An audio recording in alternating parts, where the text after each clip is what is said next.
like to welcome you all to our final panel session of the day. The title of the panel session is Why the Poor Need Beauty. We are very privileged to have two very distinguished speakers. Each will speak for about 30 minutes, and we're hoping there will be about 15 to 20 minutes for questions at the end. Our first speaker is Duncan Stroik. Professor Stroik is a practicing architect, author, and professor of architecture at the University of Notre Dame. His award-winning works include Our Lady of the Most Holy Trinity Chapel in California, the Shrine of Our Lady of Guadalupe in Wisconsin, and the St. Joseph Cathedral in South Dakota. A frequent lecturer on sacred architecture in the classical tradition, Professor Stroik has recently authored the following book, The Church Building as a Sacred Place, Beauty, Transcendence, and the Eternal. Professor Stroik is an inaugural member of the Society for Catholic Liturgy and founding editor of Sacred Architecture Journal. He is a graduate of the University of Virginia and the Yale University School of Architecture. His talk today is entitled Architecture for the Poor, or an Impoverished Architecture, Insights from the Franciscan Tradition. Please join me in welcoming Professor Stroik.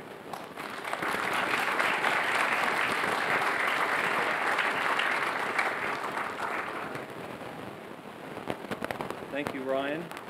Thank you, Ryan, and thank you to the Center for Ethics and Culture. There's two people today. I'm the warm-up band, because the main event is the leading English-speaking philosopher of architecture. I forget his name, but he's here.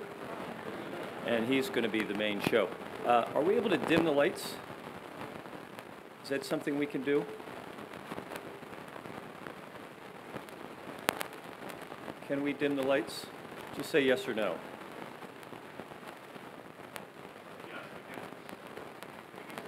Like way down. Thank you, sir. So,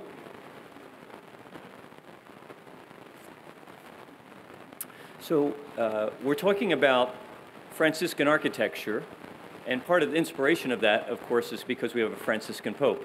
A Jesuit Pope. And, but he is the first, also he's the first Franciscan Pope, right? So the first Pope to take that name of Francis, and if you could dim him real down, because it's more poor if we're dark. But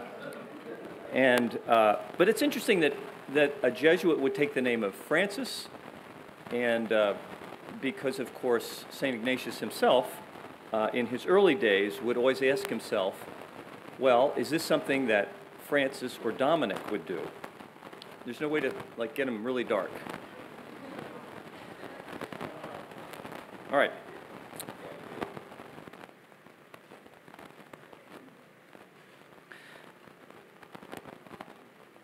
Is this what many people think Franciscan should be today? An unembellished architecture, abstract and iconoclastic? It looks poor, doesn't it? Perhaps machine-like and functional. A casual architecture which is more welcoming. Does it look cheap? Or poor? Believe it or not, this kind of building is actually fairly expensive if you do it this well in concrete. This is not a cheap building. This is a fancy architect. But ultimately, that doesn't matter. Is it really the architecture for the poor or an impoverished architecture? Does anybody know this building?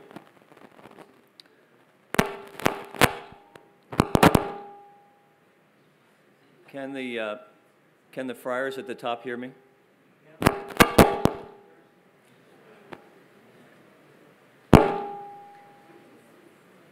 So this is the Porciuncula where St. Francis founded the Franciscan order and is also the place that he died.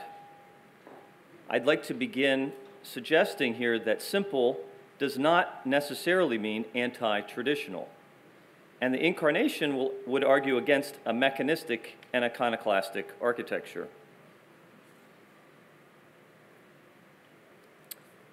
What happens when the place where the Franciscan order is founded becomes a pilgrimage site? Hundreds and thousands of pilgrims come here. What do? You build a large, great basilica over the original small little chapel, Santa Maria degli Angeli. And this, too, is Franciscan architecture. These are the same place, one building nested within the other building. In fact, I would suggest that there is not a Franciscan architecture style, as some would like to believe, but that if you study the history of Franciscan architecture, you find a great variety and richness of styles. Not surprisingly, that first little building that St. Francis restored and founded the Franciscans and also died nearby has become a model for other little chapels. This is a adoration chapel at a small Catholic college somewhere in Ohio. You've probably never heard of it. And you might be interested to know that what was the kind of devotional shrine that Father Sorin built at Notre Dame that you must make a pilgrimage to before all football games? Yeah, no. And you've got to light a candle there. Yeah, the Grotto of Lourdes is one of the things that St. Father Sorin built. And actually, believe it or not, one of the next things that he or the Holy Cross built was a little replica of the Porziuncola. It doesn't exist anymore, but that was also over there near the grotto.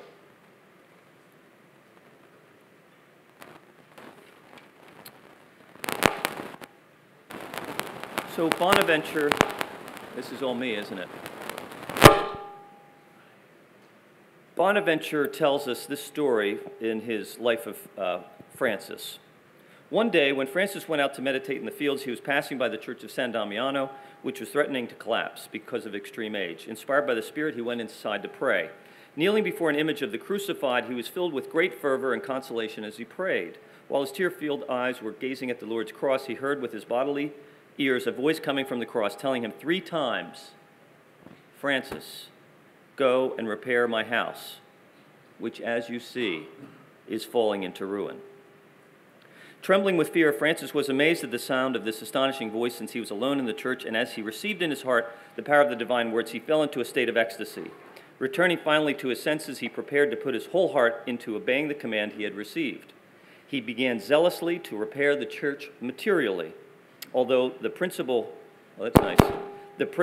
intention of the words referred to the church which Christ purchased with his own blood, as the Holy Spirit afterward made him realize.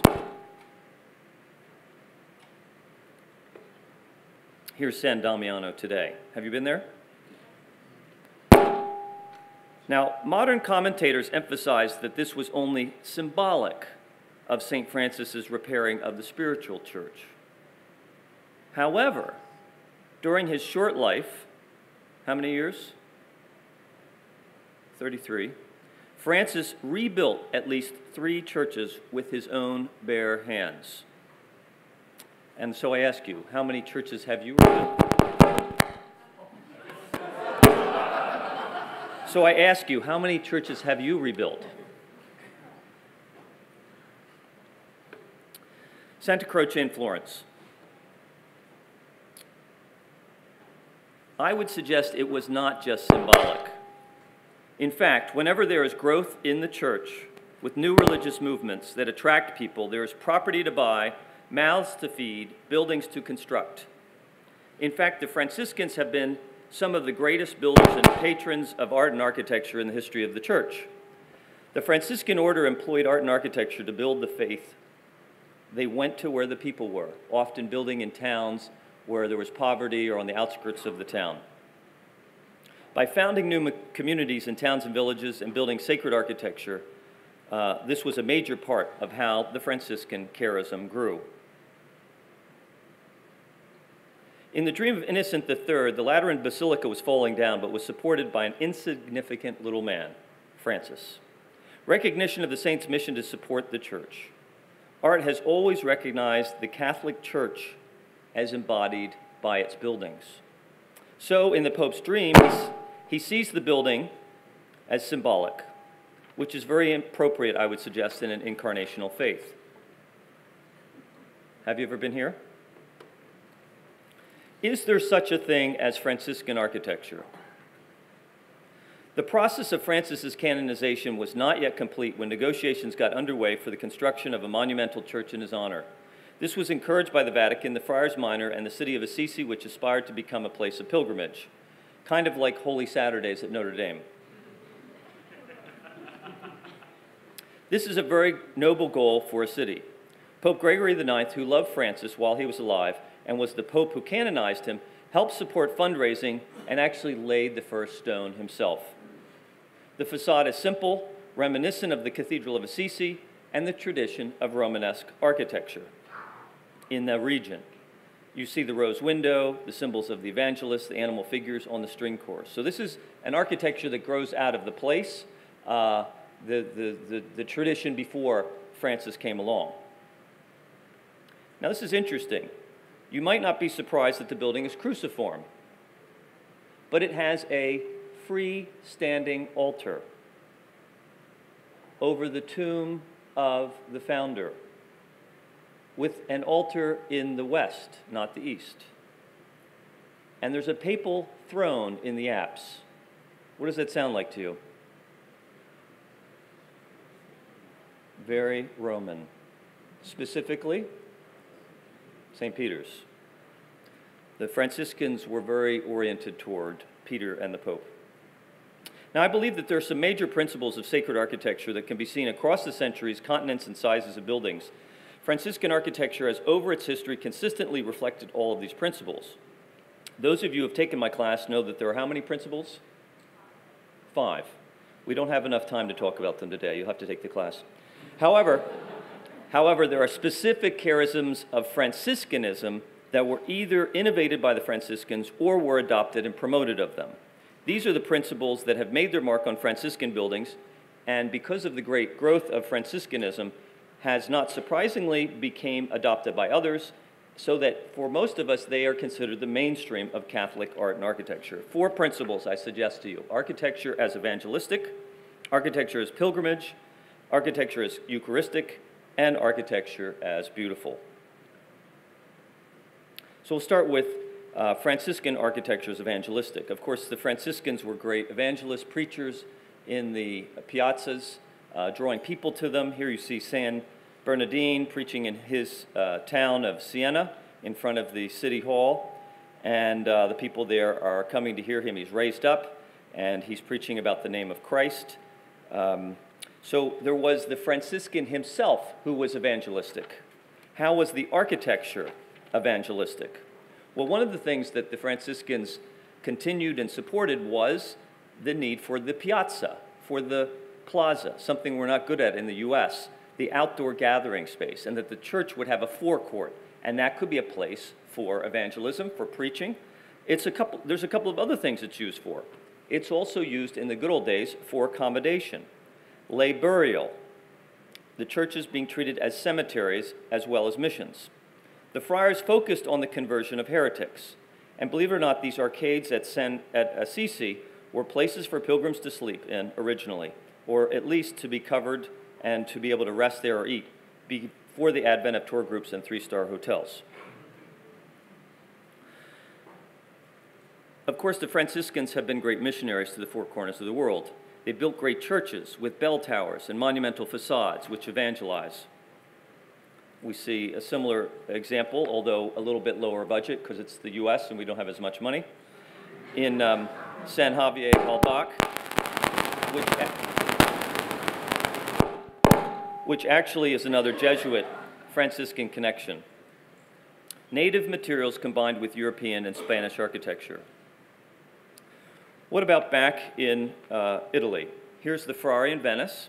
We have a generous, simple building made for accommodating large crowds. This is essentially a medieval version of an early Christian basilica, with places inside for burials and devotions. All of the side chapels are paid for by donors. This is the way the mendicants were allowed to raise money, and it encouraged the laity to have some say in the decoration of the interiors. These simple medieval churches could be seen as canvases for art.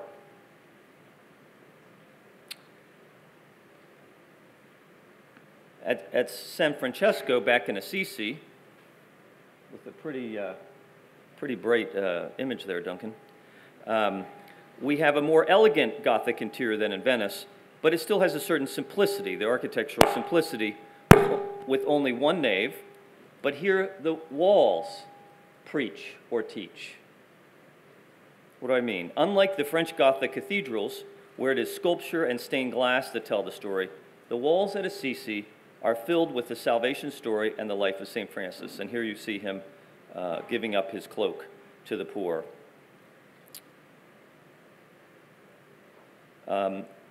This is a great tradition. Unfortunately, there has not been much effect on the University of Notre Dame.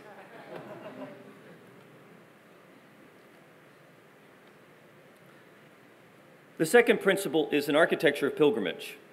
From the earliest times, Christians venerated the life of Christ and wanted to mark the events in salvation history with beautiful churches.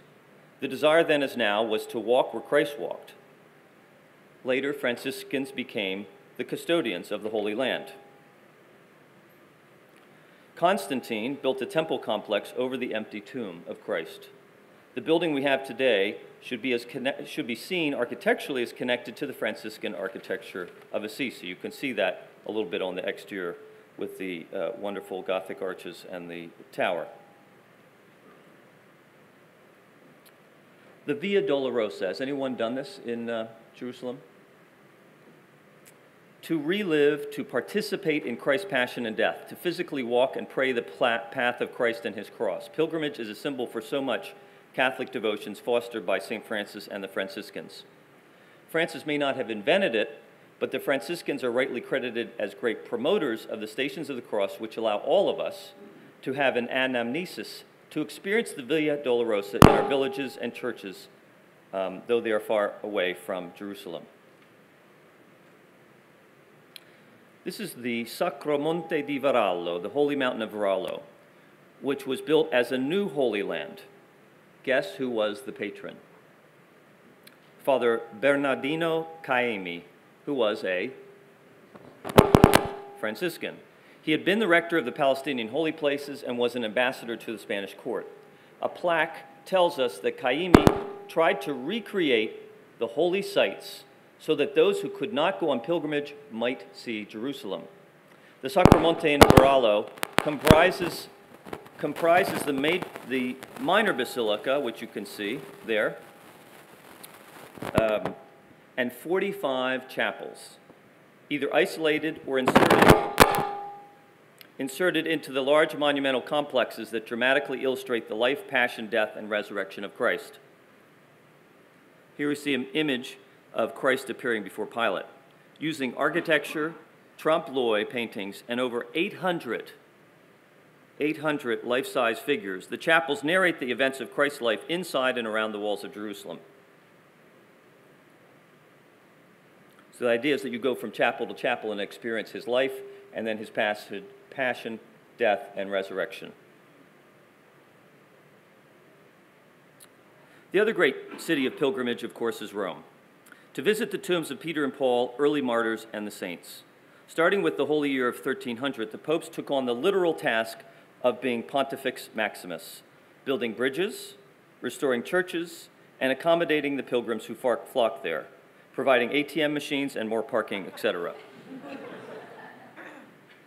Most importantly was the work of Sixtus V in the 1500s, who was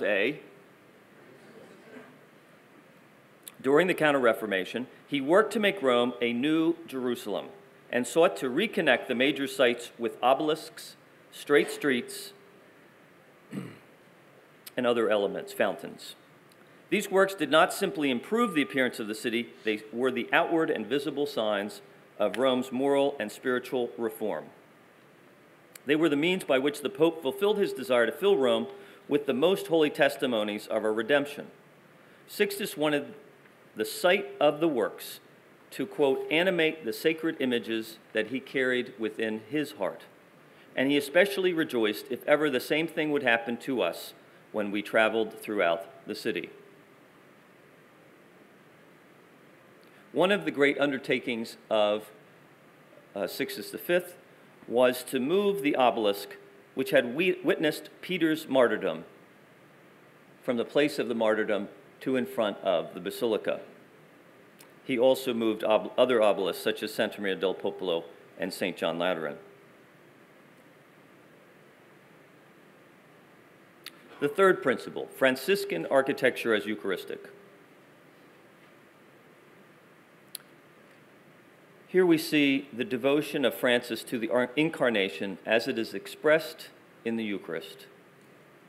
At the crib at Greatcho, Francis reenacts the birth of the Savior with a true nativity manger and living animals, over which he placed an altar where Mass was celebrated, a liturgical drama so that all present could share and feel as though they were witnesses to the mystery of Christ's birth.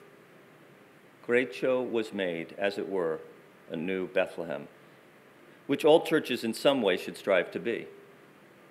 Later, the place on which the manger had stood was made sacred by a temple of the Lord, and an altar was built over the manger, and a church was built, so that where once the animals had eaten the hay, there in the future men would eat unto the health of soul and body the flesh of the Lamb, without blemish, without spot, our Lord Jesus Christ, who in highest and ineffable love gave himself to us.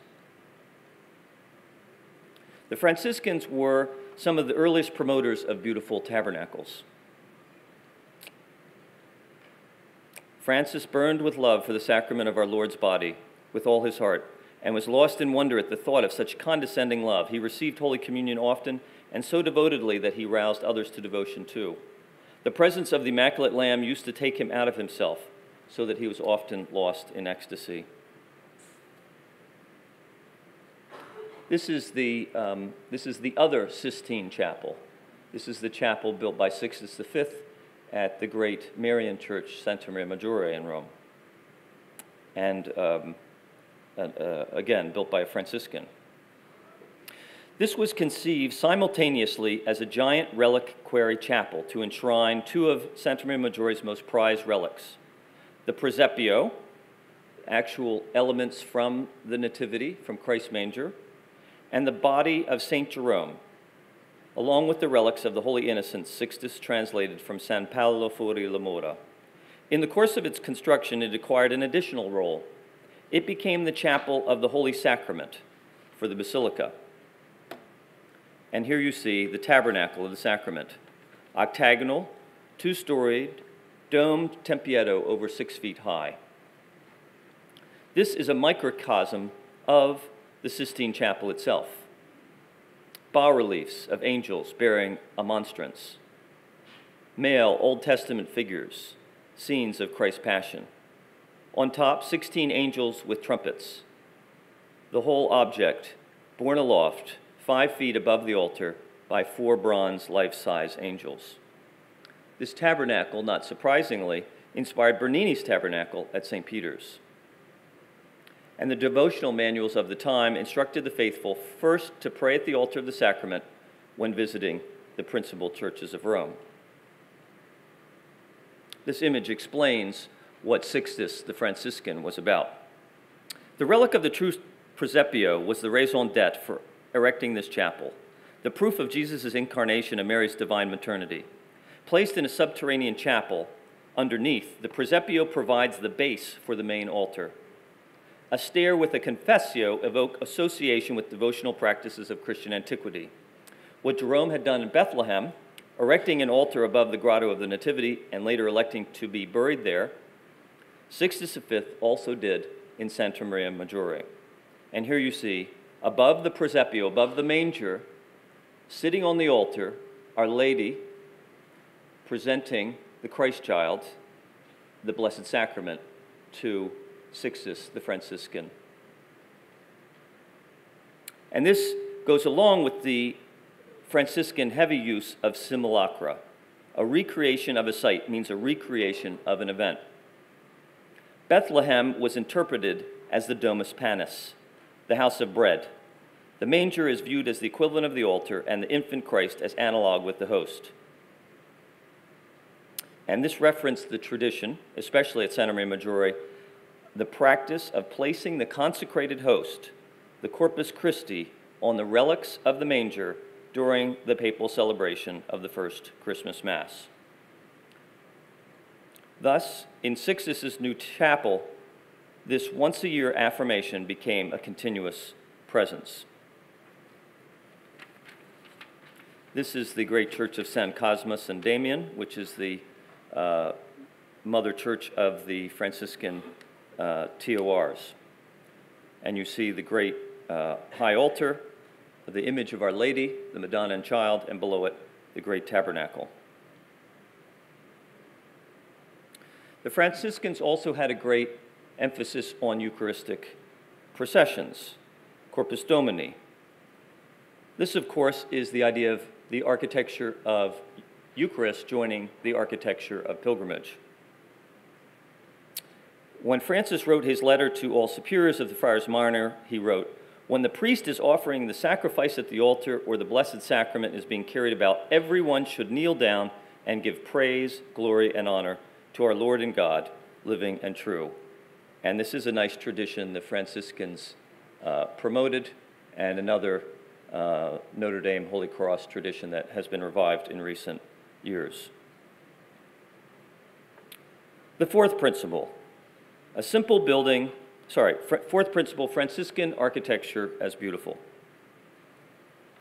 When we look closely at Assisi, we see a very simple building, but with a lot of detail, ornamentation around the important things.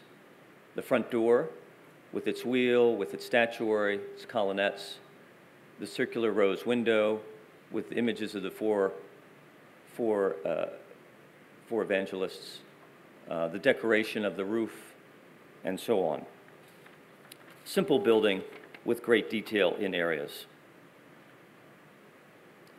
The interior is soaring, vaulted with the heavens, deep frescoes.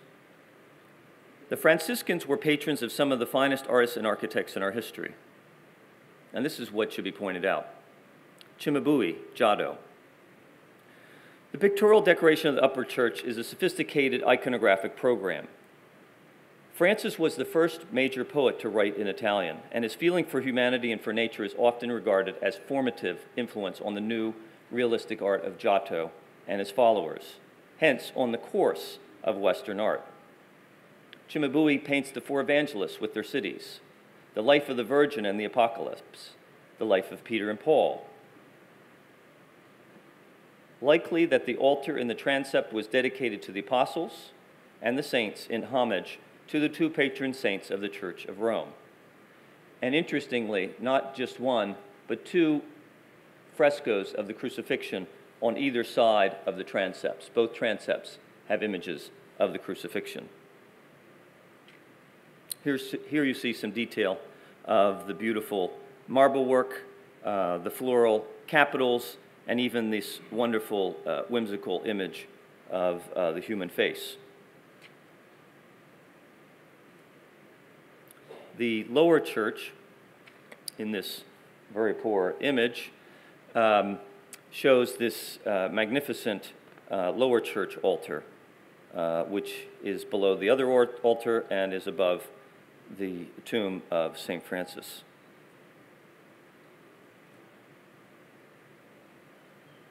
But what of the Franciscan habit? You see here on the left the actual cloak of Francis that's been patched and patched and patched. Couldn't he have just gotten a new one a lot cheaper? And you can see how he clothed himself, how he treated, what did he call it, this ass, his body. But when it came to the liturgy, that was different. And here you see an image from the crib at Greccio. You see the clothing of the Franciscan priest and of St. Francis, who was a deacon, and the vestments that are worn at the liturgy. That was different, that was higher, that was not meant to look impoverished. And I think that goes along with their view of the way they treated themselves versus the way they treated the house of God or the church of God. One of the earliest masterpieces of the Italian Renaissance by the great architect Filippo Brunelleschi is the Pazzi Chapel. This is the chapter house of the Franciscan church in Florence. This is where they would gather to do their chapter with an altar with the 12 evangelists, sorry, the 12 apostles and the 4 evangelists. And then, this wasn't a Franciscan building, was it? Who did this, by the way? Who painted the ceiling? He wasn't a Franciscan. Come on. So this is, of course, the Sistine Chapel by the earlier Sixtus IV, Franciscan Pope, who built the chapel, dedicating it to the Assumption. And originally, where the Last Judgment is today, there was a great painting by Perugino of the Assumption. So when you think of Franciscan architecture, think of one of the most visited churches in the world, built by a Franciscan Pope and decorated by some of the greatest artists, Michelangelo, Perugino, etc., who ever lived. Now, you may not associate St. Peter's with poverty or with the Franciscans, but its rebuilding was done by the great Donato Bramante under the great Pope, Dominican, Jesuit, Holy Cross? The great Franciscan Pope, Julius II, who planned to have an altar in the apse dedicated to Franciscan name. Altar in the apse dedicated to, what's the great Franciscan theological Immaculate Conception.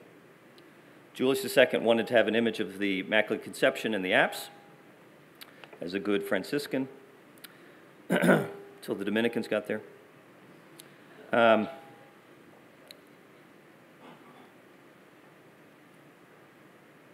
And then a bit later, we see building by the great architect, the Venetian architect Palladio, the great pilgrimage church of the Redeemer of the Il Redentore in Venice. And you see, once a year in July, all of the people crossing on boats to go visit the Church of the Redeemer, which was staffed by Franciscan friars.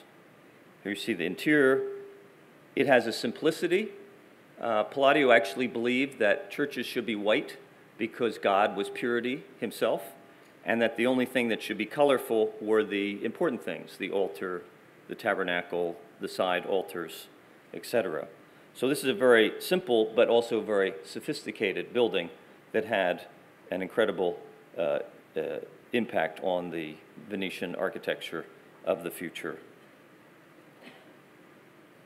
So, and then I leave you with this Franciscan Baroque church of St. John Baptist and San Bartholomew in Kazimierz Dolny in Poland. I've shown you all of the churches that Franciscans ever built. No, I left out a few. And, but I would like to offer that these are, of course, some of the greatest buildings that they built, but they're indicative of the historic Franciscan view of architecture and how to build an architecture for the poor, not an architecture that is impoverished. Thank you very much.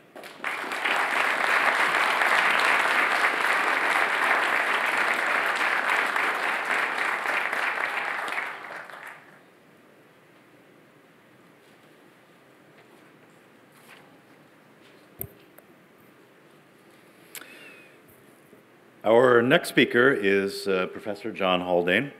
Professor Haldane is Professor of Philosophy and Director of the Center for Ethics, Philosophy and Public Affairs at the University of St. Andrews.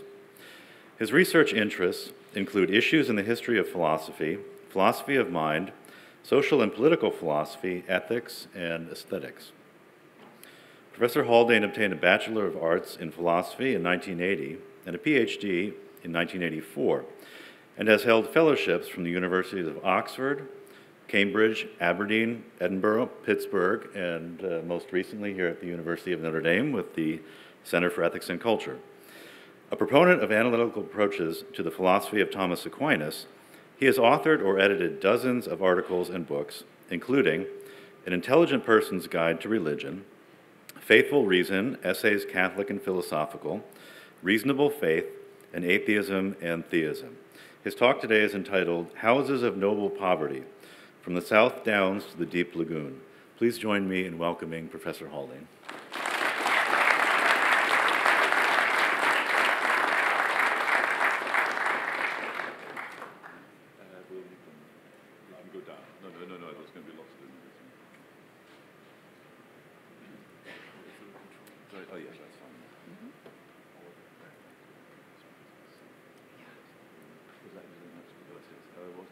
So we should be without that, yeah.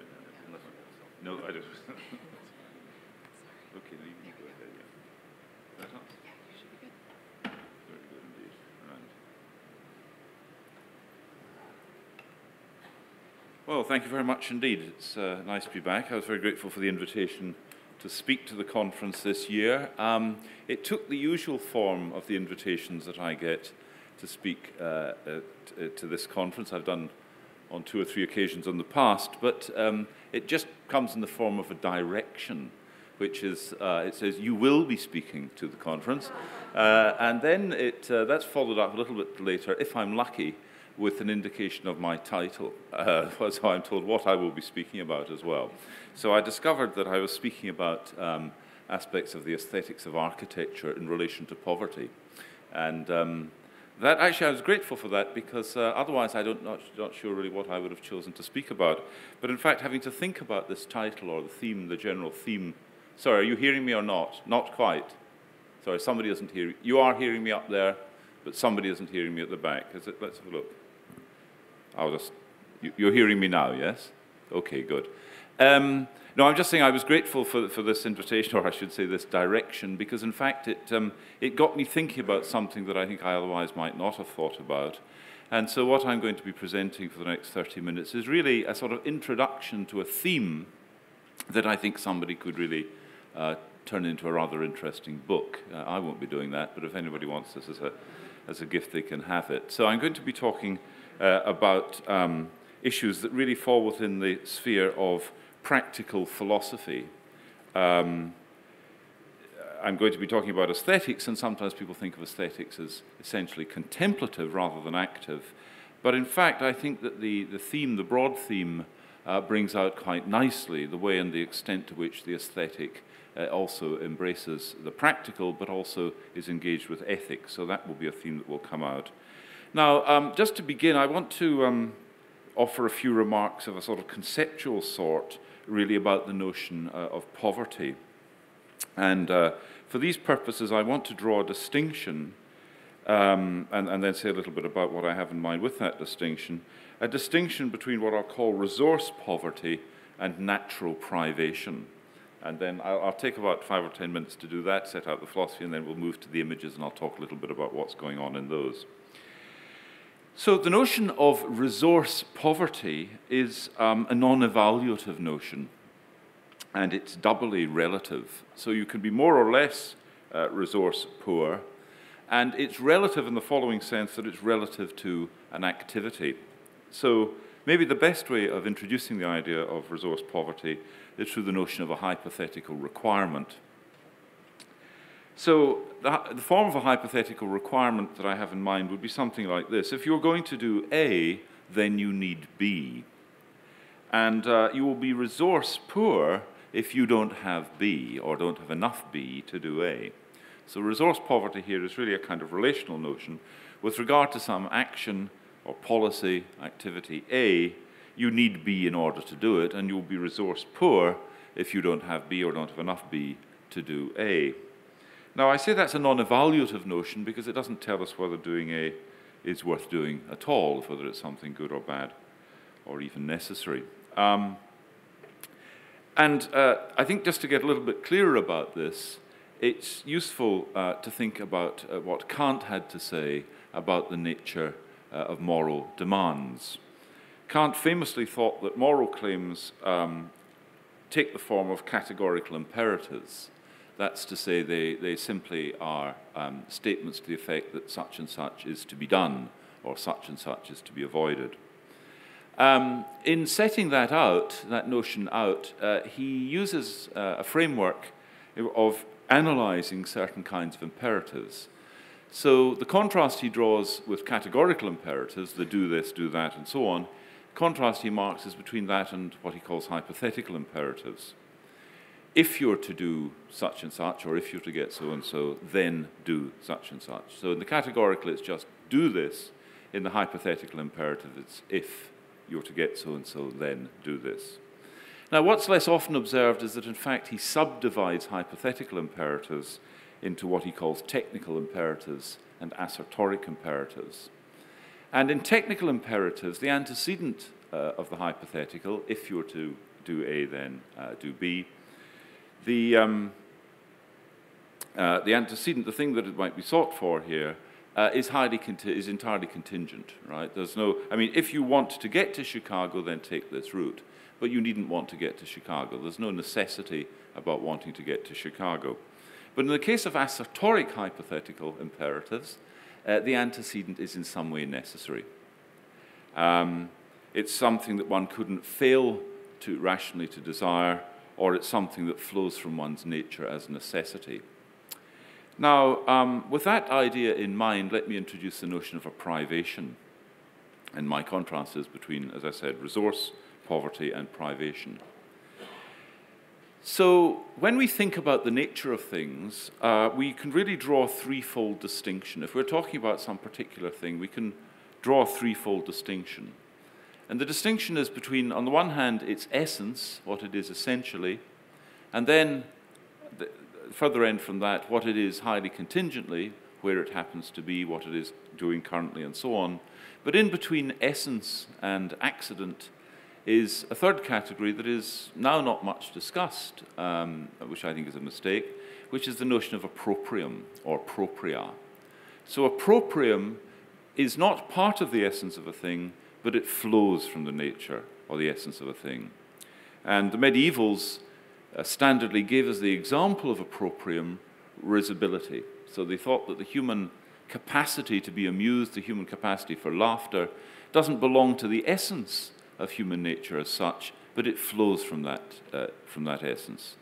So it's not purely contingent that human beings laugh. It's not part of their essence, but it flows from their essence. And the way in which that is put is to say that human beings laugh ut in pluribus for the most part. So where a human being does not laugh, if you have a human being that is incapable of laughter, something has gone wrong, right?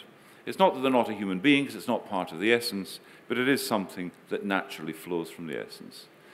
So the notion of a privation is the notion of a lack or an absence or an impediment or a frustration of approprium.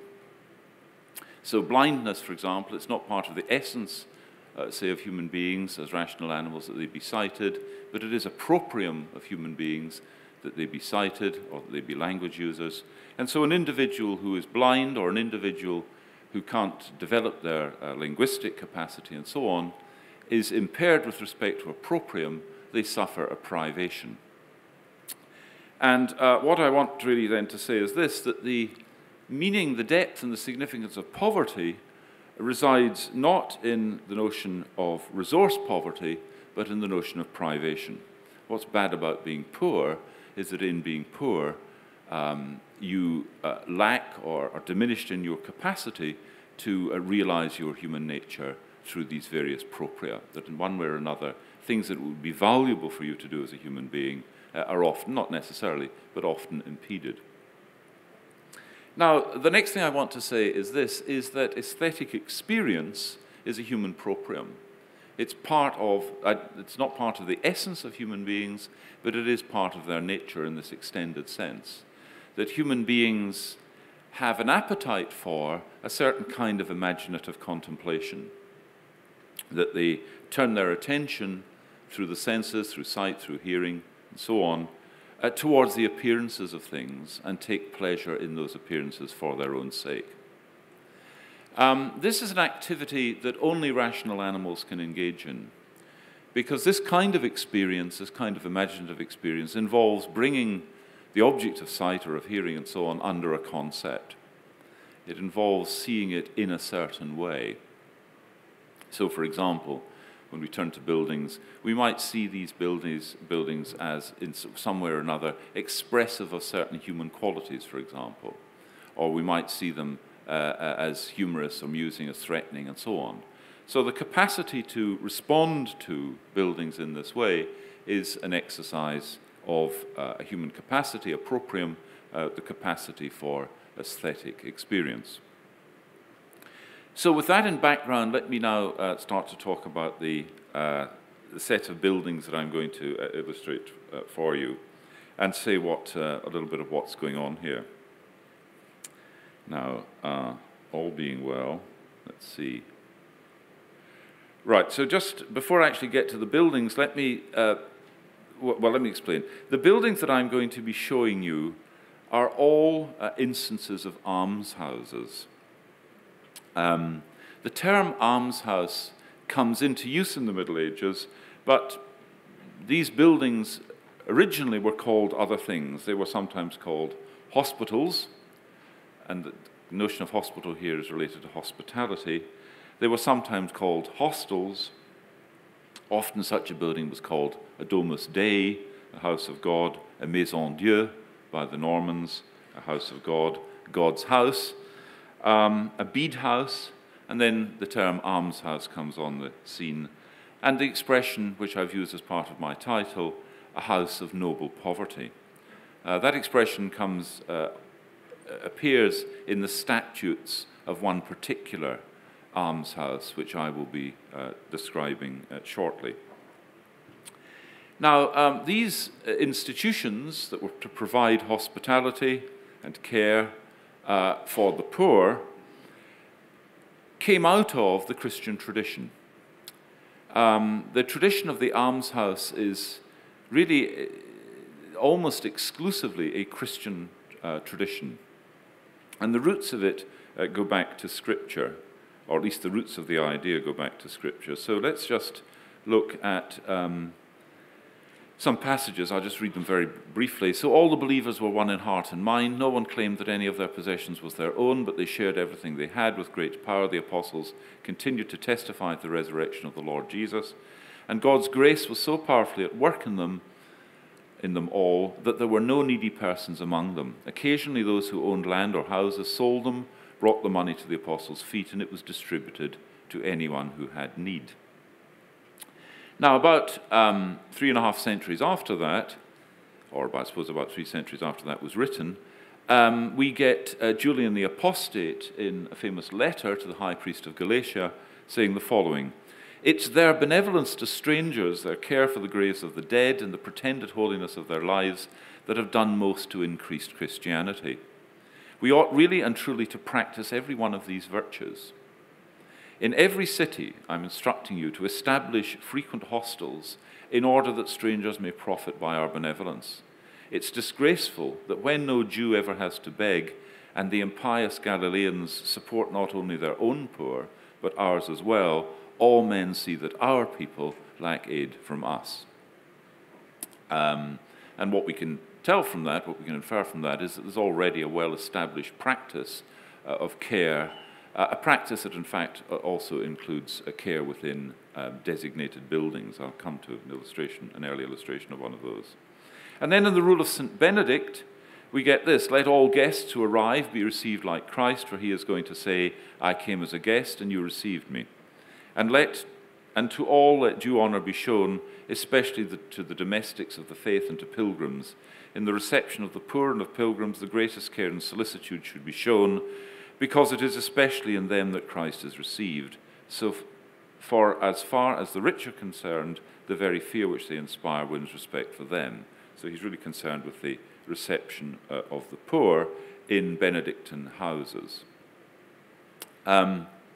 This is generally thought to be the earliest Christian house church, Europos House, the Dura Europos House in Syria.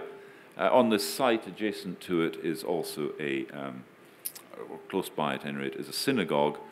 And in this house there are several frescoes. I mean, they've been removed and put in a museum display, but you see one of them there, and it's the healing of the paralytic. And this suggests it's very likely that this church house was also functioned as a house of God in this sense of a place, a hospital, a place where there was the care of the sick and of the poor. Now, moving forward to the 12th century, and I'm going to proceed through a series of these buildings. This is the Leper Chapel at St Mary Magdalene, Cambridge. It's the oldest building, I think, in Cambridge. You can see the relative simplicity of the style, and also the vernacular use of local materials and so on. This building has been extended at one point, but I show it really in part to show that already there is the beginning of, as it were, a bestowal of a kind of dignity on these places, that the leper house and the chapel adjacent are not just, as it were, functional spaces. They're spaces that are adorned and decorated in various ways that speak to the aspiration to ennoble those who inhabit them and who use them. We can see there some of the chevron designs and the Anglo-Norman doorways on that chapel. Another chapel of somewhat similar period, now this one is in Ripon. You can see somewhat similar characteristics, but also a more developed form, heavy buttressing at this gable end, currently supporting, as we can see there, just a small bell tower, but probably at some earlier period a larger tower, hence the necessity of the strong buttressing there. This is St Leonard's Hospital in York. By the way, the first of these almshouses that we know of in England, in Britain in general, dates from about 980. We don't, that building is no longer extant, but about 980 and in the north of England. But very quickly they start to develop. By 1500, there are over 800 of these houses around. Some of them, as in this case in St Leonard's Hospital in York, replacing a previous almshouse and hospital, which a place of hospitality and care, which was destroyed by fire, and immediately they built this new one. So there was to try to maintain the continuity of service. And in fact, in the period immediately following the destruction of the previous building, St Peter's Hospital, they used the sort of undercroft space that we can see here on the right-hand side. And the weight of the stone structuring there is explained by the fact that this is really quite an extensive building. At this gable end, we don't really get the sense of that, but it's actually quite an extensive building with very thick walls and a high building with large windows. They didn't, of course, have the theory of contagion, but they did have the idea of bad air. And they were aware of the fact that where there were sick people, there was what they called bad air, and that this bad air would have an effect on other people and so on. And so they were very concerned, where they could, to raise up the height of the building, not that it was to create a second story, but actually just to have large circulating space for circulating air. And the windows of these are really very large. You don't see it so much on that side, but from what we know of the original building, we can see how that was the case. Now, this is a very distinguished building in Winchester.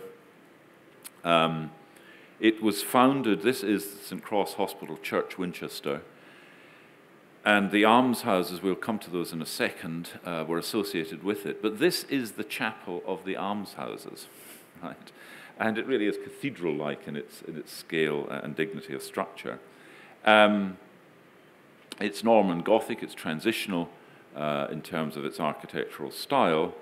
But what I want you to notice in part is this building off to the right-hand side, which is partly, as you can see in the lower part, is of the same flint style stone as the main church building, but in the upper part is brick. This has been patched and repaired at various stages. But I want you just to, first of all, really just to register the dignity and scale of this building. It was created by Henry Blois, or Henri de Blois, who was Bishop of Winchester in the 1130s. It was later developed by William Wykeham, who was another famous, indeed more famous, Bishop of Winchester.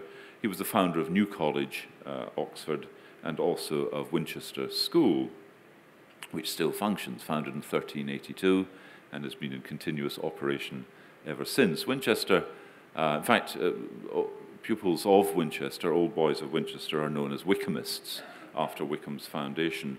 And the school, by the way, just incidentally, is very interesting in many respects.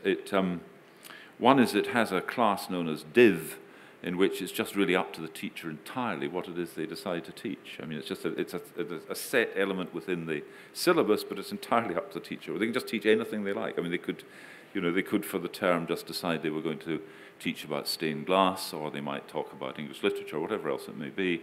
But another extraordinary feature of Winchester School is that some of the classes, including Div, are age mixed. So you can have a class of 13-year-olds to 18-year-olds. Winchester is probably the most intellectual of the English public schools. I mean, it's the one that has produced the greatest number of geniuses, I think, of any of those schools. And the intellectual tradition is particularly strong there.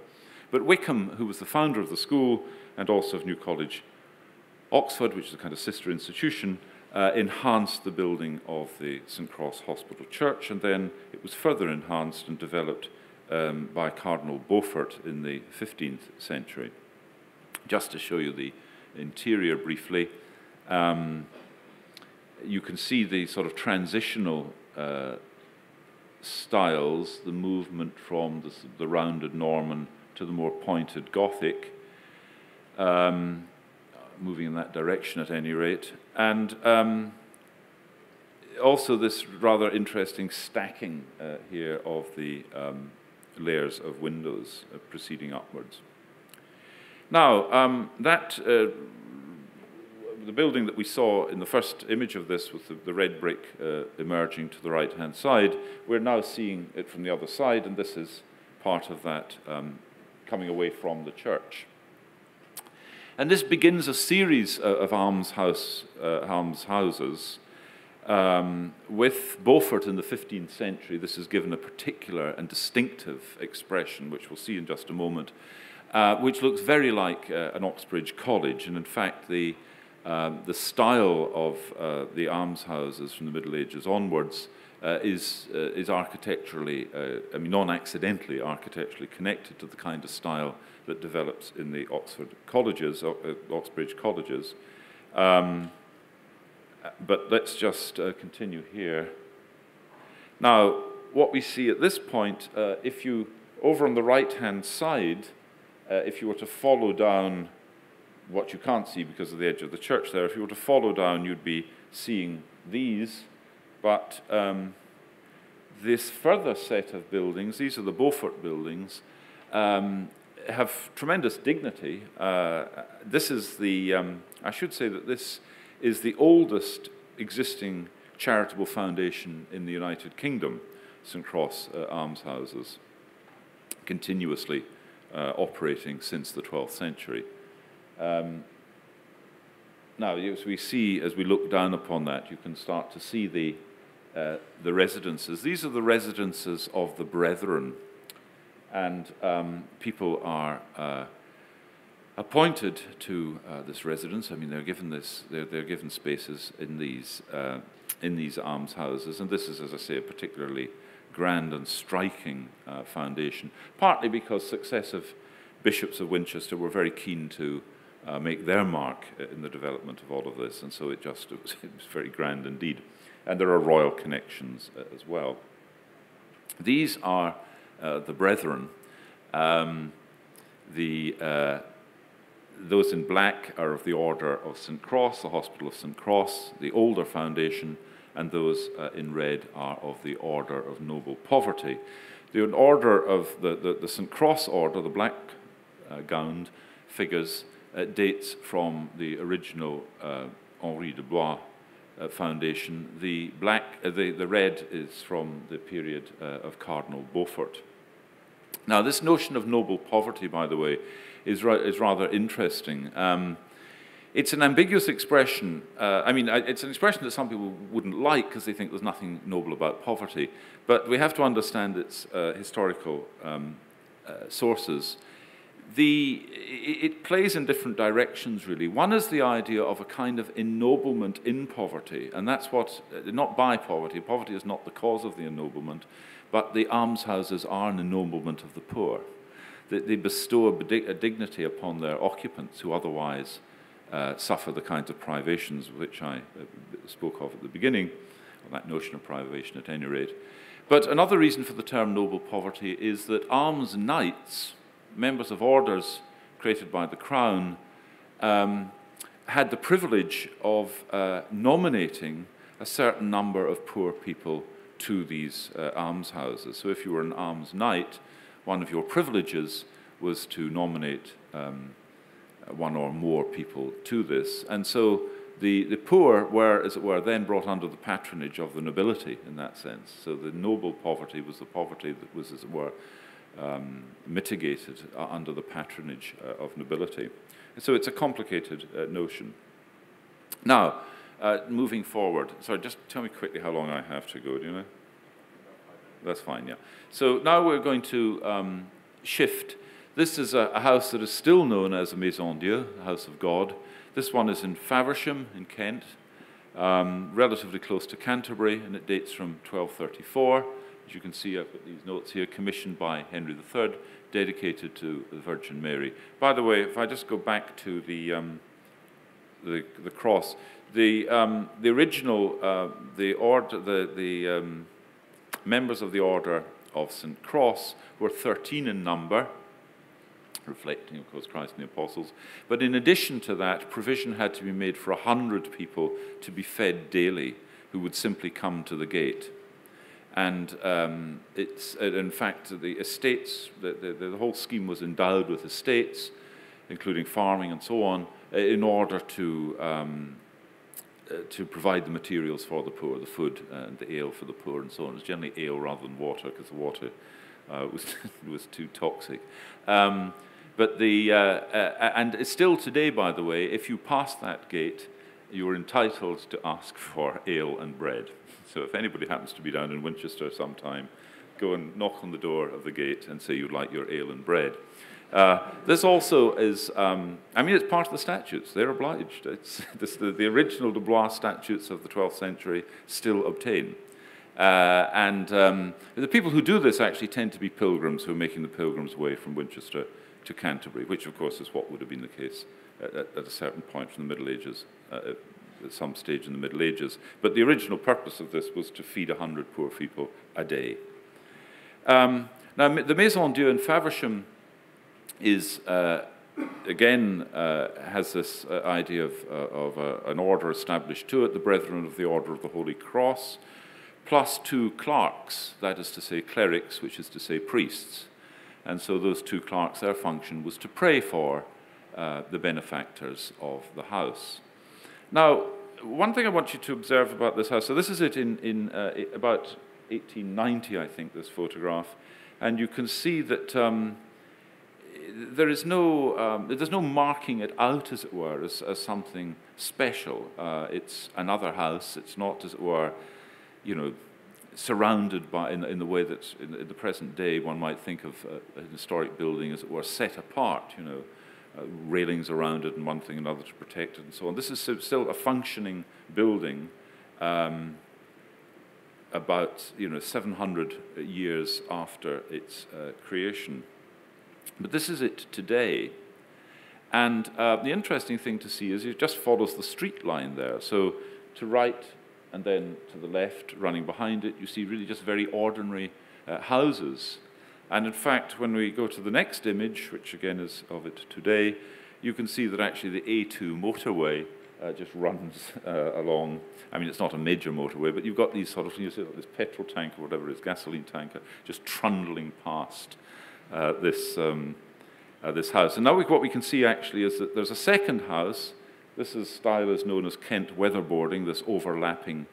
Obviously, it's a relatively inexpensive structure. Often they're tarred so it's black, but in this case it's whitewashed. And then beneath that, the remains, or the foundation of a largely flint older building. The one thing that's rather nice about these is the kind of organicism of these buildings. I mean, the use of the natural materials, but also the kind of rhythmic feel that emerges here with the oak beams and reinforcements and so on. Now, this one is that's not too faint. This is Lord Leicester's Hospital in Warwick, which was developed between the 12th and the 17th centuries. What I want you to observe, again, in this case, this is an early 19th century ink drawing of it. But if you look at the buildings as they are up there on the right-hand side, the surface is simply harled or just rendered with a simple coating. But if we look at them today, this is the same buildings today. So you can see the gateway there that leads in. If we just go back, you'll see that gateway. Yeah, you see the gateway there. So for this photograph, contemporary photograph, we've sort of drawn back a bit, so you're seeing more of it. Under the influence of the architect Gilbert Scott, he suggested that in fact the harling, the surface, should be removed in order to show the original oak construction. Which is what, in fact, would have the timber construction, which is how it would have looked at the time of its creation anyway. That sort of hardening, that coating, was something that had probably been put on in the 17th or 18th centuries.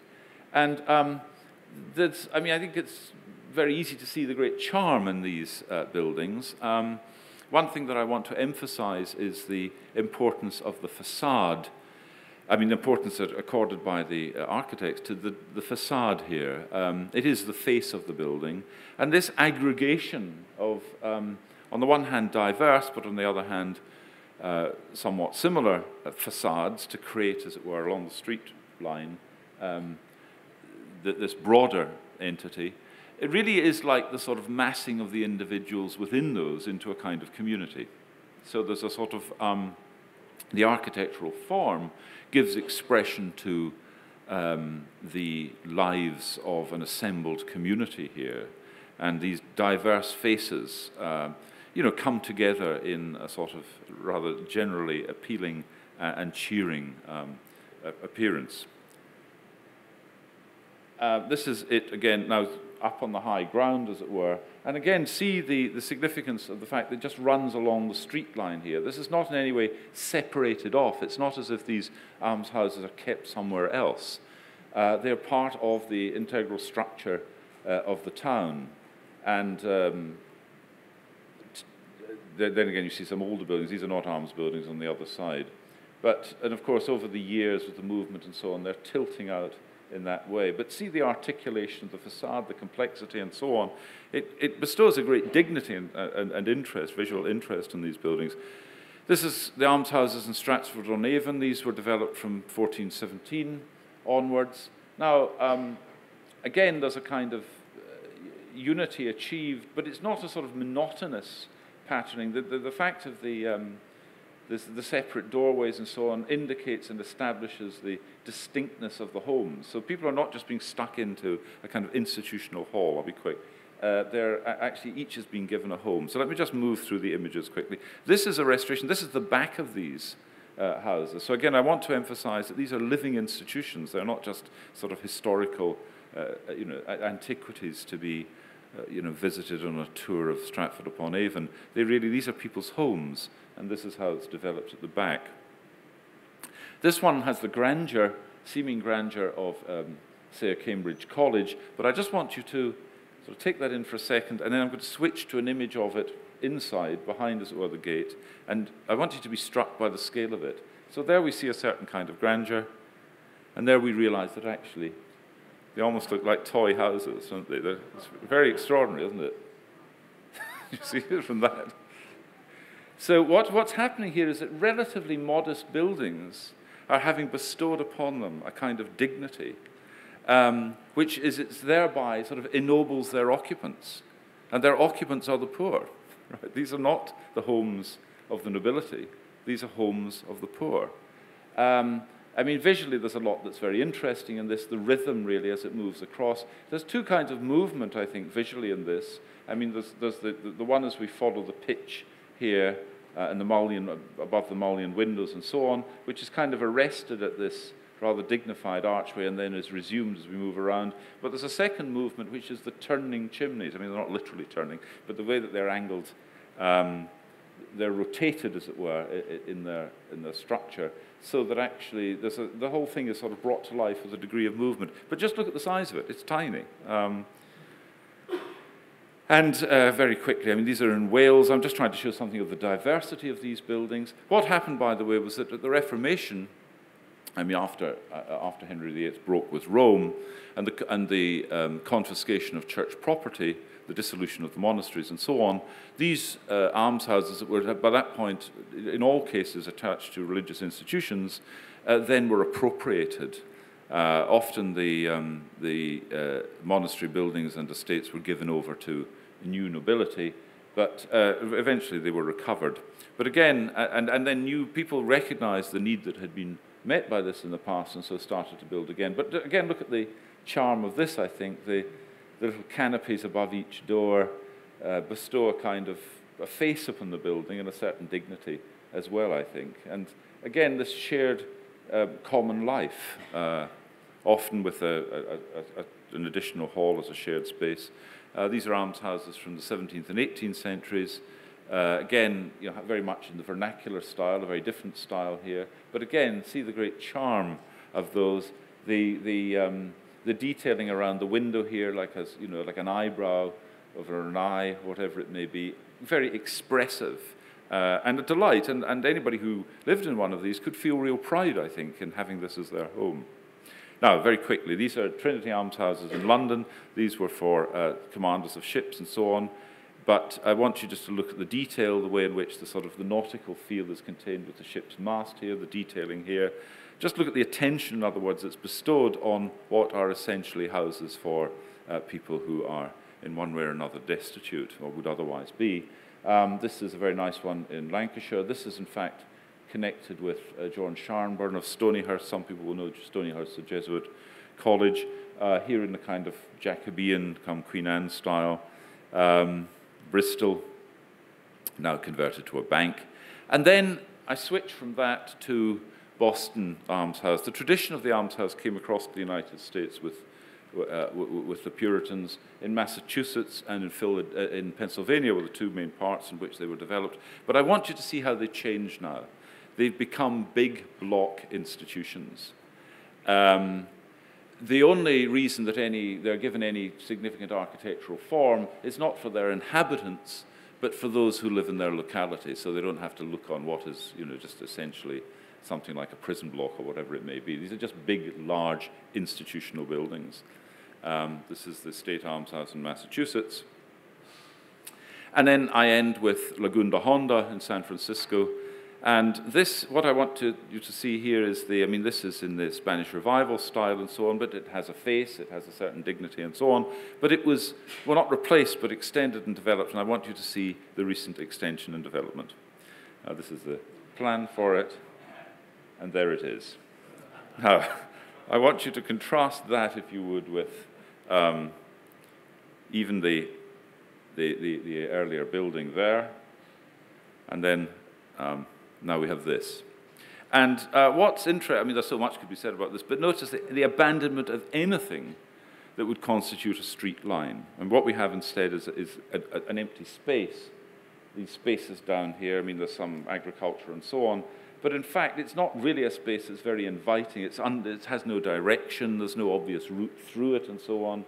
It's simply a created space just there, and very little thought to the idea of any way in which the building might bestow a dignity or a particular charm or encourage pride on the part of people who find themselves resident within it. And then, okay, I don't have the other images. I think maybe it doesn't matter. In another version of this, what I was going to end with were two buildings, one in London and one in New York, which is, some of you may have followed this story, where they have two separate doors, a rich door and a poor door.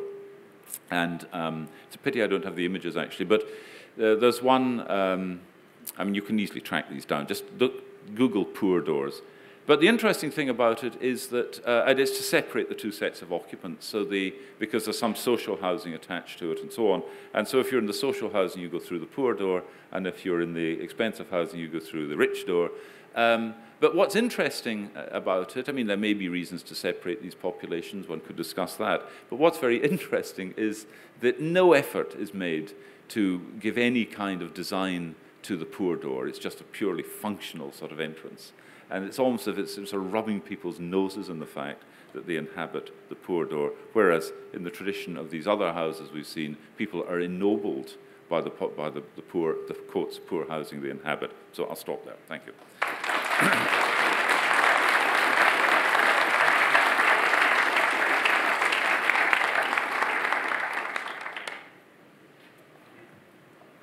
We went a bit over. Sorry. That's okay. Our next thing is not until 5 o'clock, though, so we can stick around and answer a few questions.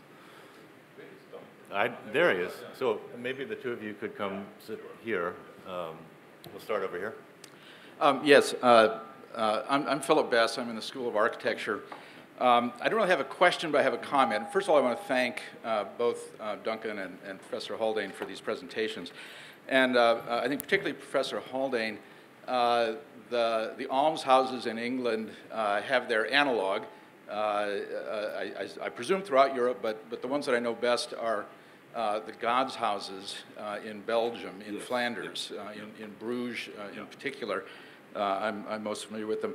But I wanted to put out in this forum the thought that while housing for the poor as a general thing in the kind of society in which we live is problematic, as the cases that you showed indicate, there are sub-communities, of which I would like to think that the University of Notre Dame could be one, in which the kinds of things that you're showing would make excellent models for graduate married student housing. So I just want to say that. All right. Well, sorry, can you hear me? You can hear me, can't you? Yeah. Yes. So just to begin, the Beginhof or the Beguinage is probably what you have in mind, I suspect. But no, I know you're talking about the God's houses, yeah. But let me just mention, since in addition to that, because they're much larger, generally speaking, the Beginhof. Yeah. And I mean, some of you will have been to Leuven, but the Leuven rather than Louvain, because of the linguistic community, sorry. And the Beginhof there, the Beguinage there, is probably, I think maybe the largest actually in Belgium, and it's certainly a wonderful estate, as it were. And these, of course, were created for women. It goes back to in the period following the Crusades, when so many men had been killed and lost and so on, and you had women who were on their own or had no prospect of marriage, and formed these communities. And not to pass their time, but I mean, an activity they engaged in was lace making. And in fact, the Belgian tradition of lace making is connected with the Beguinage or the Beginhof. And it resonates in one part in American English, which is in the song "Begin the Begin." Now, interestingly, there was the one that said Stonyhurst on it. Do you remember there was a building that I showed you with a rather slightly Baroque kind of frontage and so on? That actually, in structure, is a bit like Fisher Apartments up in the northeast corner. You know, because you've got the two doors. If you look at the Fisher, what are they called? Faculty Apartments up in the northeast corner of the campus here.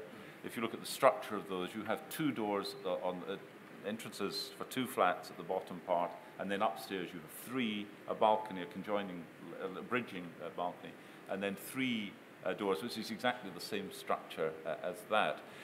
Not only as I think of the question of student housing, I agree about that, but I also think that, of which of course is after all the connection that I mentioned earlier on between these and Oxbridge colleges, right? But actually I think it would be a wonderful thing for the University of Notre Dame to establish, now nobody's going to use the term almshouses I suppose here, but something of this sort in South Bend, or things of this South Bend, for the benefit of local communities. We'll take one more question. I was wondering, Professor Haldane, if in the course of your research you had looked at the transition from the almshouse to the poorhouse to the workhouse. Yeah. Because it was my ancestors who faced the workhouse. Yes, it's an interesting one. I mean, there's an awful lot to be said about this.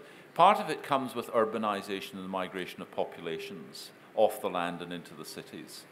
So if you take a city like Glasgow, for example, which is a good case in point, the building of tenements houses, blocks of flats, as it were, in Glasgow in the 19th century, is an effort to try to accommodate these new. I mean, Glasgow was a very small town until the 19th century, but it suddenly expands. It becomes the second city of empire.